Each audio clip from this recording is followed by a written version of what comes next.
todos y bienvenidos a una nueva edición de la Opinión Podcast Internacional. Te habla Rubén Quiles. Yo estoy súper agradecido con el apoyo de todos ustedes. Te voy a pedir que si no lo has hecho aún, te suscribas al canal, le dejes la campana para que así no te pierdas ninguna de mis notificaciones.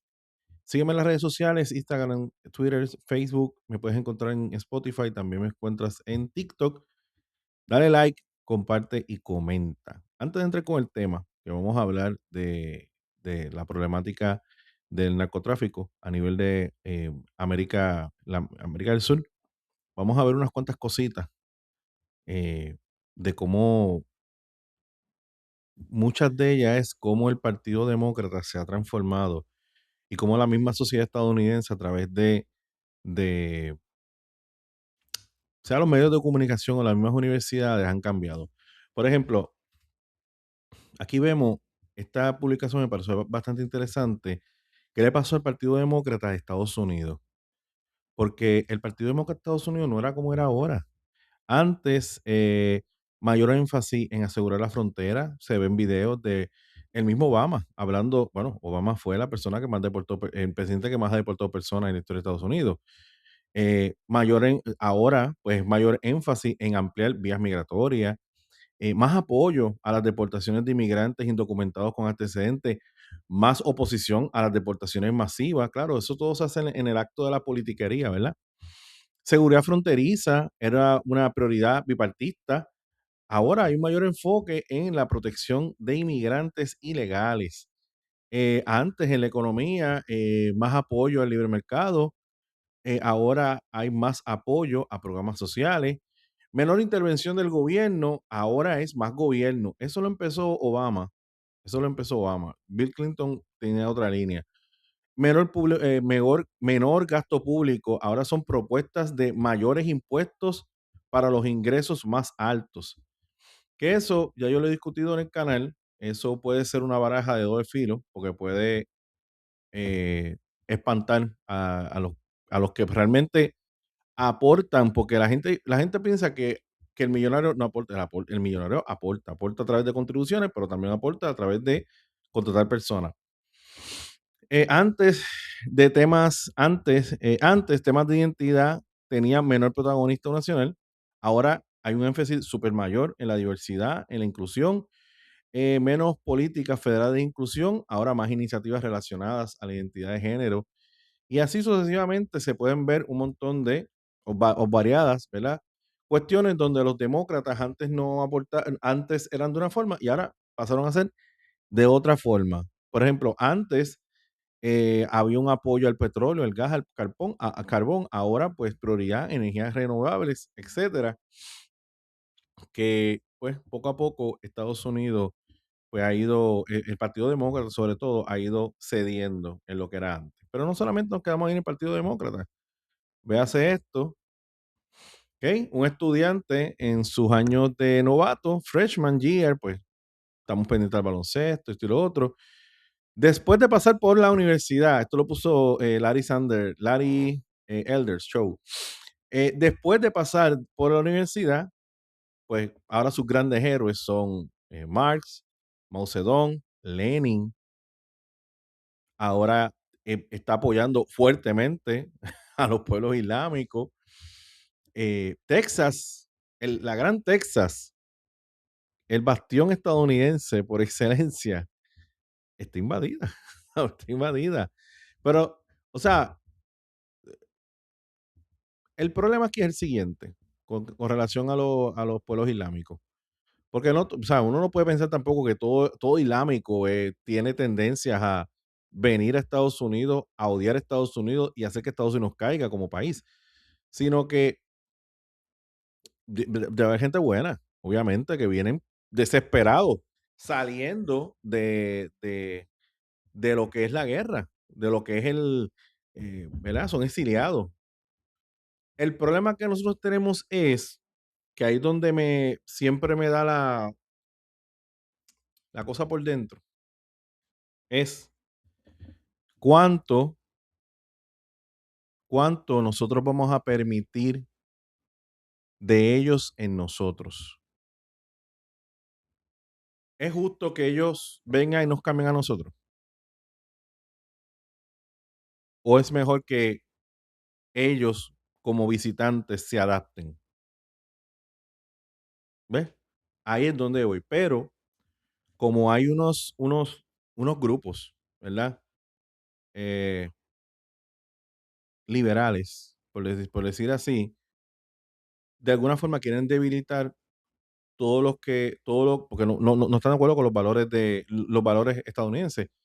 Pues de alguna forma ellos quieren debilitar eh, esos valores que de una forma, pues, a Estados Unidos han llegado y pues valores conservadores, cristianismo, etcétera.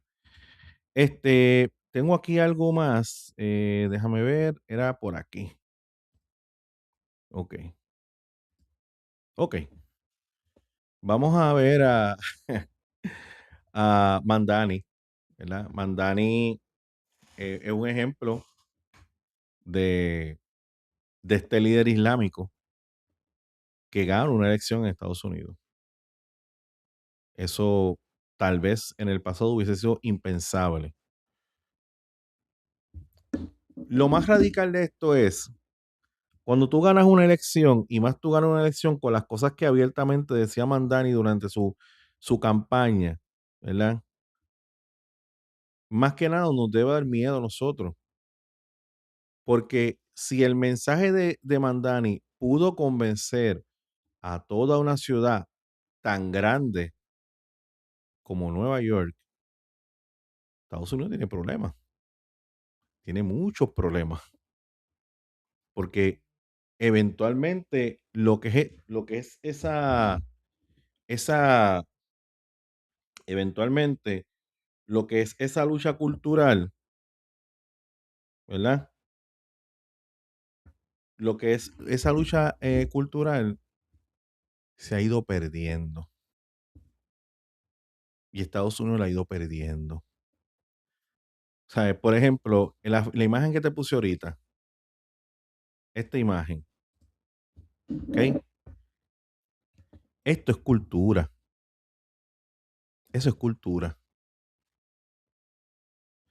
Las universidades han logrado que más y más estadounidenses cambien su cultura. Y los jóvenes que entran ¿verdad? Mirando sus grandes héroes a nivel deportivo, se tornen a esto. ¿Ok? Eso es peligroso. Eso es, eso es muy peligroso desde mi punto de vista. Ok, vamos a escuchar a Mandani lo que dice. Y el que sea aquí de derecha, que no le guste el comunismo y todo lo demás, pues va a brincar con este video. Vamos. We will take aggressive legal action to remove negligent owners and property managers. Vamos a ser agresivos para remover a los dueños negligentes de propiedades que las tienen descuidadas. For buildings that have suffered chronic neglect, we will work to transfer ownership to Zumba, responsible Yandel. stewards. Vamos a, está diciendo en pocas palabras y en palabras bien finas que vamos a expropiar todas las propiedades que los grandes, que estas grandes personas que tienen mucho dinero y que las tienen, no le dan mantenimiento, pues nosotros lo que vamos a hacer es que vamos a expropiarlas para darle otro uso. Pero mira la cantidad de personas que celebra, que se ríe y que se alegra. ¿Ok? Sigamos. Transferir la propiedad al Estado, o sea, expropiar. ¿Dónde habré escuchado eso antes? Expropiese. Guarena, Expropiese. Zumba. Planta Lara, expropiese. Zumba. Nadie debería tener 10 casas. Silencio. Y a quien las tenga hay que freírlos a impuestos y expropiárselas. Tanto quedan nacionalizadas todas las empresas de la compañía eléctrica. Todos los bienes, por supuesto, y empresas de la Texaco y de la E. Expropiese. Expropiese. De acuerdo. Y aquel edificio allá en la... Ahí está el gran político que escogió la ciudad de Nueva York para que gobernara. ¿Ok? Siempre, ¿verdad? El pensamiento es el siguiente, ¿verdad? ¿Qué me importa si es un millonario? No, lo que pasa es que esta gente siempre empieza con los millonarios y después siguen con ustedes y después siguen con nosotros. ¿Ok? Porque es así. Siempre es así. O sea, una vez que tú empezaste es que Fidel empezó a expropiar, ¿Qué tú creías? ¿Que no iba a haber una respuesta? Pues sí, tuvieron una respuesta, tienen un embargo hace unos años, ¿me entiendes? Porque hicieron las cosas de forma incorrecta, ¿ok? Eh, hay personas que piensan que hay que detrás de la riqueza, por ejemplo, yo escuchaba una política puertorriqueña que ya pues ya está retirada. Ella decía que siempre le gustaba ir a las comunidades pobres y decía que las comunidades pobres eh, básicamente eran personas que no habían tenido la fortuna de nacer en un lugar donde hubiese riqueza. Entonces, ¿qué pasa y qué sucede? Todos sabemos que eso no es así, ¿sabes? Sí, hay personas que nacen en riqueza, sí, fantástico, pero la riqueza se produce. La riqueza no es que la riqueza se puede producir. Son cositas, ¿verdad? Que a veces la gente, ¿verdad? Socialista, pues no toma en cuenta. Entonces, ¿qué pasa? Colombia. Colombia se suma a la coalición de anticarteles de Estados Unidos y abre un nuevo capítulo de cooperación. Alianza implacable. Bajo el empuje de la administración de Trump, Colombia se une a una coalición anticarteles de Estados Unidos en un triunfo, histórico triunfo de la diplomacia de la fuerza y la seguridad nacional impulsada por la Casa Blanca. Colombia oficializó su alineamiento a la contraofensiva hemisférica de los Estados Unidos para aniquilar el crimen organizado y el narcotráfico. ¿Ok? La política de Petro era la política de paz. La política de Claudia Sheinbaum no, pero la política de AMLO era ¿cuál? Era la política de abrazos, no balazos. Esa era la política de ellos. Pero, sin embargo, la política del Tigre, pues creo que se va por otra, por otra línea un poquito más complicadita y de esto. Y aquí yo vengo con mi análisis, ¿verdad? Que me gusta, pues, coger esto con calma, no de esto. Ok. Hoy quiero hablar de una noticia que para mí tiene bastante más profundidad de lo que aparenta. Porque Colombia acaba de dar un paso importante al alinearse con Estados Unidos en esta nueva ofensiva contra los carteles y el crimen organizado en América Latina. Y yo quiero comenzar con algo que quizás para algunos suene fuerte. ¿Para qué existe el Estado? ¿Para qué existe el Estado? Porque nosotros pagamos nuestros impuestos, todos los días trabajamos, producimos, compramos cosas, pagamos contribuciones y financiamos al gobierno. Y una de las razones fundamentales por las que aceptamos ese contrato con el Estado es precisamente para que el Estado nos proteja. Se supone que sea así, ¿o no? Se supone que sea así. Eh, para que yo pueda salir de mi casa y regresar sin ningún problema, para que mis hijos puedan caminar por una calle sin que un grupo criminal controle el barrio, para que, para que un comerciante pueda abrir su negocio sin tener que pagarle una extorsión a un delincuente. Y aquí es donde yo tengo un problema enorme con esa idea de que frente al crimen organizado, la respuesta siempre tiene que ser, vamos a dialogar, vamos a abrazarnos, vamos a entendernos. Mire, yo entiendo perfectamente que hay que atacar las causas sociales de la delincuencia, claro que sí. Hay que trabajar con los jóvenes, hay que mejorar la educación, hay que crear oportunidades, hay que combatir la pobreza, hay que evitar que un muchacho termine entrando en organizaciones criminales, porque esa es la única alternativa económica que encuentra. Todo eso es correcto, pero una cosa es combatir las causas del crimen y otra muy distinta es permitir que el criminal tenga el control mientras nosotros estamos tratando de convencerlo de que sea bueno. Porque el cartel no está jugando a la política. El cartel quiere dinero, quiere territorio, quiere ruta, quiere controlar policías, quiere comprar los políticos, quiere controlar las comunidades y cuando puede, quiere sustituir al propio Estado.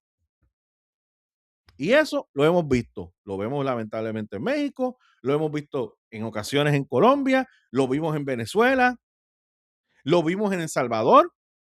¿Ok? Eh, así que eso es un problema.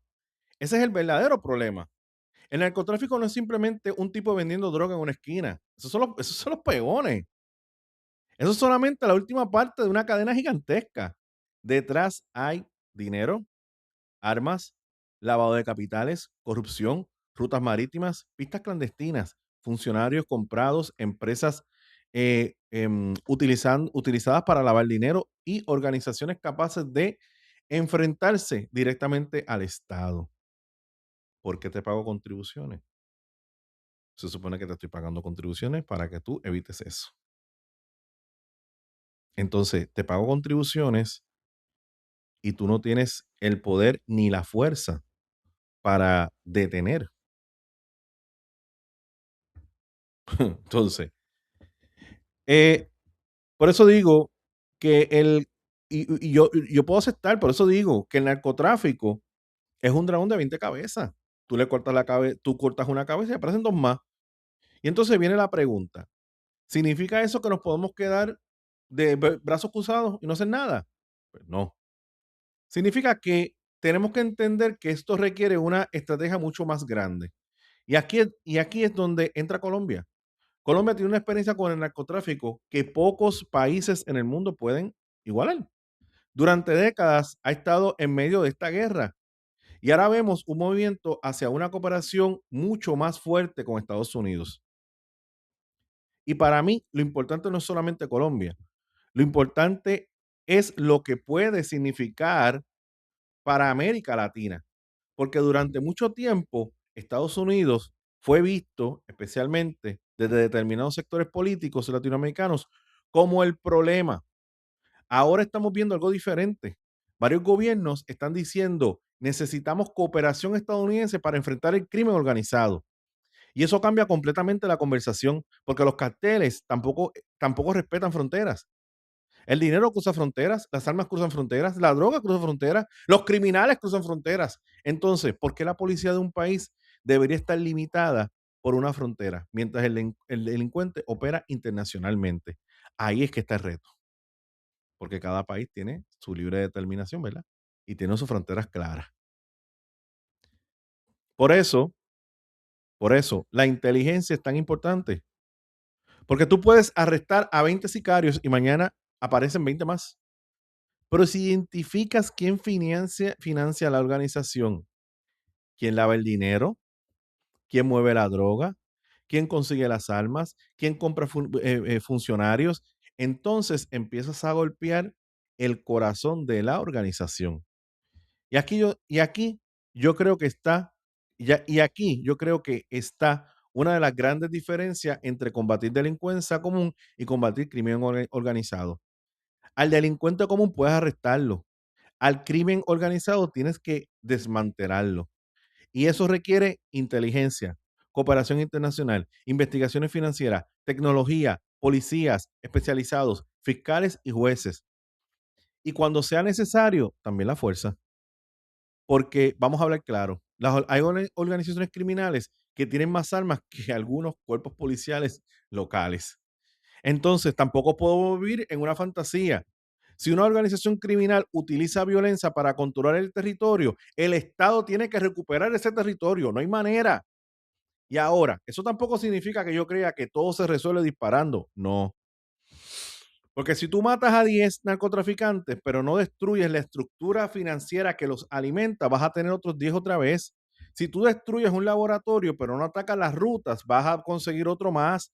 Si arrestas al jefe, pero no combates la corrupción, alguien más va a volver a ocupar ese lugar. Por eso digo que la política de seguridad tiene que ser muchísimo más inteligente que simplemente la mano dura. Tiene que ser mano firme, pero también con cabeza.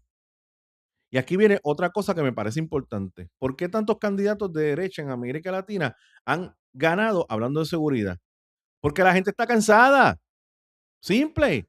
El ciudadano común no está pensando todo el día en teoría política, está pensando en, ¿puedo caminar tranquilo hacia mi casa o hacia mi trabajo? ¿Mi negocio va a estar seguro? ¿Mis hijos van a estar seguros? ¿Voy a tener que pagar una extorsión? ¿Mi barrio está controlado por el gobierno o por una organización criminal? Y cuando una persona siente que el Estado perdió el control, comienza a buscar a alguien que le prometa recuperarlo. Y ahí aparecen los Robin Hood del narcotráfico. Fuera del barrio pasa lo que sea, pero dentro del barrio todo el mundo contento. ¿Ok? Eso explica mucho de lo que estamos viendo políticamente en América Latina. Ahora bien, yo tampoco creo que debamos caer en el extremo de decir que todo aquel que habla de seguridad automáticamente tiene razón. No, porque el Estado también tiene sus límites. La lucha contra el narcotráfico puede convertirse en una licencia para abusar del ciudadano. Tiene que existir debido proceso de ley, tiene que existir supervisión judicial, tiene que existir responsabilidad, porque precisamente estamos defendiendo el Estado de derecho. No podemos destruir el Estado de Derecho para salvar el Estado de Derecho, pero tampoco podemos utilizar los derechos de los delincuentes como una excusa para abandonar al ciudadano. Y ese equilibrio es difícil mantenerlo, pero es importantísimo, porque yo quiero vivir en un país donde el gobierno sea fuerte frente al criminal, pero limitado frente al ciudadano. Eso para mí es democracia y por eso la noticia de Colombia me parece interesante, porque puede estar marcando un cambio de mentalidad, una mentalidad que dice, mira, podemos hablar de prevención, podemos hablar de educación, podemos hablar de oportunidades, pero mientras hacemos eso, el Estado no va a entregar las calles al crimen organizado. Y esa debería ser la conversación, no izquierda contra derecha, no demócratas contra republicanos, no progresistas contra conservadores. La pregunta debería ser mucho más sencilla. ¿Quién controla el territorio? ¿El Estado o el cartel? Porque si el ciudadano tiene que pedirle permiso a un criminal para abrir un negocio, si tiene que pagarle a un delincuente para vivir tranquilo, si tiene miedo de denunciar porque sabe que la policía está infiltrada, entonces tenemos un problema muchísimo más grande que el narcotráfico. Tenemos un problema de soberanía. Y aquí donde yo creo que Estados Unidos está intentando cambiar la estrategia. Yo no solamente, y ya no solamente mirar país por país, sino a comenzar a tratar el crimen organizado como un fenómeno hemisférico, lamentablemente. Y eso tiene lógica, porque el mercado de la droga internacional, las organizaciones criminales son internacionales. Entonces la respuesta también tiene que ser internacional. Colombia puede ser una pieza fundamental en esa estrategia, pero hay una pregunta que yo dejaría sobre la mesa. ¿Hasta dónde están dispuestos los gobiernos latinoamericanos a llegar? Porque una cosa es anunciar una alianza y otra es enfrentarse realmente a organizaciones que tienen muchísimo dinero, muchísimas armas y capacidad para corromper instituciones. Y ahí es donde vamos a ver quién está hablando en serio. Porque combatir el narcotraficante no es una campaña publicitaria, no es un discurso, no es una conferencia de prensa, es una guerra larga. Y probablemente nunca vamos a eliminar completamente el narcotráfico, pero entre eliminarlo y dejarlo crecer hay una diferencia enorme. Yo prefiero un Estado que diga, esto no lo vamos a permitir, aunque le tome años y aunque sea difícil, aunque sea costoso, porque al final del día yo vuelvo al principio. Nosotros pagamos los impuestos y el Estado tiene muchas responsabilidades, pero una de las más básicas es garantizar nuestra seguridad. Yo no quiero que mi gobierno me prometa que el criminal va a abrazarme. Yo quiero que me garantice que el criminal no va a gobernar mi vida, mi espacio, ni mi comunidad. Y esa diferencia, aunque parezca pequeña, es gigantesca. Porque una cosa es tener compasión por una persona que cayó en la delincuencia y otra muy distinta es tener compasión por una organización que decidió convertirse en un poder paralelo al Estado. Ahí, señores, yo creo que el Estado tiene que ser implacable, no contra el ciudadano, no contra quien piense diferente, no contra quien protesta, sino contra quienes utilizan el crimen, las armas, el dinero y la corrupción para destruir precisamente las instituciones que deberían protegernos. Por eso, esta alianza entre Colombia y Estados Unidos merece nuestra atención, porque quizás estamos viendo el comienzo de algo grande, un cambio de política de la seguridad del hemisferio. Y ahora falta ver si esa alianza se queda en el papel o si realmente comienza a golpear al dragón de 20 cabezas. Porque una cosa sí tengo clara, ese dragón no se le puede abrazar y hay que cortarle la cabeza una por una, aunque tome siglos. No sé qué tú piensas de esto, pero me gustaría que me dejaras tu opinión en los comentarios. ¿El Estado se supone que nos defienda? ¿El Estado se supone que eh, detenga el narcotráfico? ¿Para qué pagamos contribuciones? Déjame tu opinión en los comentarios. Nos veremos en la próxima. Bye.